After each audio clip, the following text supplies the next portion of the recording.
ਸਤਿ ਸ਼੍ਰੀ ਅਕਾਲ ਦੋਸਤੋ। ਅੱਜ ਅਸੀਂ ਤੁਹਾਨੂੰ ਕੁਝ ਪੰਛੀਆਂ ਦੇ ਨਾਮ ਦੱਸਾਂਗੇ। ਉਮੀਦ ਹੈ ਕਿ ਤੁਹਾਨੂੰ ਵੀਡੀਓ ਪਸੰਦ ਆਏਗੀ।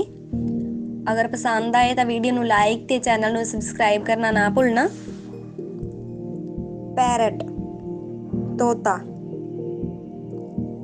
ਪੀਕੌਕ ਮੋਰ, ਕ੍ਰੋ ਕਾਂ, ਕੁੱਕੂ ਕੋਇਲ, ਸਵੈਨ ਹੰਸ, ਕੁਐਲ ਬਟੇਰਾ, ਪੀਜਨ ਕਬੂਤਰ, ਆਉਲ ਉੱਲੂ,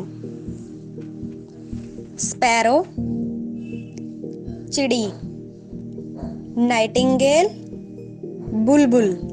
ਸੋ ਵੀਡੀਓ ਦੇਖਣ ਲਈ ਥੈਂਕ ਯੂ।